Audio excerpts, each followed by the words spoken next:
Hi everyone, this is Flavia and welcome to my channel. So I recently got my Spellbinders Large Die of the Month. I have never stitched on cards before, so I was super excited when I opened the package. I ended up making lots of cards, and that is what I'm going to be showing you today, and I hope you like the video. So this is the die set for November 2020. It comes with 6 cutting dies. 3 are the stitching dies like this one on your right, and 3 dies are the coordinating dies like this one on the left that you can use to cut those images out if you prefer. So it's really nice to have that option. All of the stitching dies in this set are like this one. They have lots of tiny holes that is actually going to cut on your paper, and lots of lines. Those lines, they are not going to be cut at all. They're just going to be pressed against your paper, I mean your cardstock, and leave those marks on that you can follow as a guide. So that what makes it super easy for beginners like me, because basically all you have to do is cover those lines with your floss. So I want to show you now the image that you get when you only use the stitching die, like this one, and what you get when you use both dies, the stitching die and the coordinating die. I was recommended the DMC 6-ply floss, so that's what I am using here today. I am only gonna use 2 flosses. I'm gonna pull out one at a time and save whatever is left for a future card. I'm also using a DMC tapestry needle, and I'm starting from the back. I am first going to tape that tiny piece using, actually I usually use a clear Scotch tape, but I'm using a purple tape here so you can see. And from now on it's super easy. Again, all you have to do is go over these engraved lines on your cardstock. I chose 2 different shades of pink. Pink is my favorite color, and it doesn't really matter which order you follow, because at the end of the day nobody's gonna see what's in the back, since we're gonna glue this to a card, so that doesn't really matter. And to finish it off, I am going to use a DMC metallic floss. DMC has 36 colors in metallic, and they are absolutely beautiful. However, they are super tricky to use, so when I am stitching with a DMC metallic floss, what I like to do is hold it in place in the back before I move to the next stitch, and that really helps. Because the metallic colors are so beautiful, I don't really mind the extra work. So just keep in mind that if you are going to use metallic flosses, you're gonna have to be extra patient.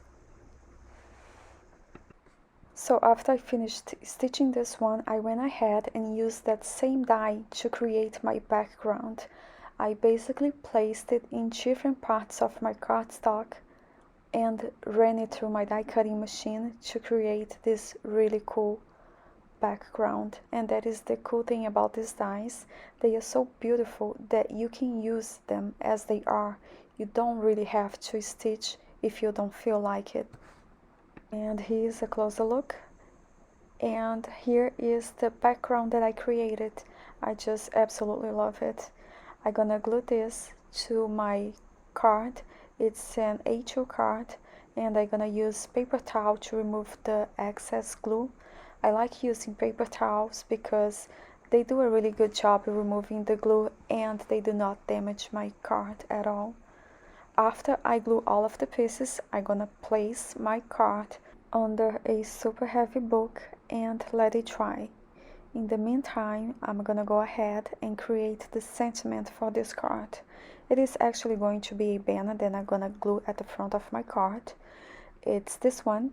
To do that, I use stamps from Concord and Knife. It's a Christmas stamp, the Joy stamp set. It has nice sentiments and beautiful images. To cut it out, I use long foam dies, banner dies. I think this card looks beautiful, however, I am gonna go ahead and glue some rhinestones around it to add some extra sparkle and make it even more special. To add embellishments to my cards, I like using a glue that dries clear and is super strong, and I really like this one by Gina K Designs. And once I'm finished with this one, I will show you the other cards that I made using the same stitching dies from Spellbinders. The stitching process is exactly the same, so I'm gonna go ahead and skip that. And here is the other card that I made, this time using the Christmas tree stitching die. To add this green panel to my card, I used double-sided foam tape so I could have some dimension. Then I went ahead and added some golden beads to my tree. To stamp the Happy Holidays, I used the Alto New Plentiful Pine stamp set. I love the sentiments and the layering pine trees. And for the next one, I am going to use 3 Christmas trees that I actually cut out. It's also going to be an A2 size card. Most of my cards are A2. I am going to glue those trees to this beautiful background that I created using the Memory Box Pinpoint Snowflake plate. Actually, I have been using this plate a lot. When you run it through your die cutting machine, it doesn't cut your paper at all, it just leaves those impressions on. So now I'm gonna add this beautiful snowflake background to my card. To do that, I am first going to place my A2 card inside of my Misty 2 on the corner. Then I'm gonna go ahead and add some glue to my panel. This is a good trick for making sure that everything is aligned perfectly. Once I'm done, I will place my card under a super heavy book and let it dry for a while. Once it is completely dry, it's time to assemble the card. I will use super strong glue in the back of both red trees and place one on the left side and the other one on the right side. Then I will wipe off the excess glue with that same paper towel before it dries, and I will do the same thing to the tree on the right. While it dries, I like placing heavy objects on top of my die cuts. It helps keep it in place. Next, I will add the green Christmas tree.